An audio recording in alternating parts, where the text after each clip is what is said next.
Hey everyone, today I'm going to show you how to quickly add items to your cart on Aliexpress. Let's get started. First of all, open the Aliexpress app or website. Use the search bar at the top to find the item you are looking for. For example, let's search for wireless earbuds. After that, browse through the results and pick your favorite product. Then click on the item to open its product page. If there are options like color or size, make your selection here. After that, once you have made your choices, you are ready for the next step. Now simply click the Add to Cart button. You will see a confirmation pop up letting you know it's added.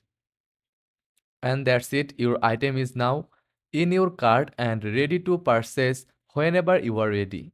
Thanks for watching. Don't forget to check out your cart before you check out. Happy shopping on AliExpress.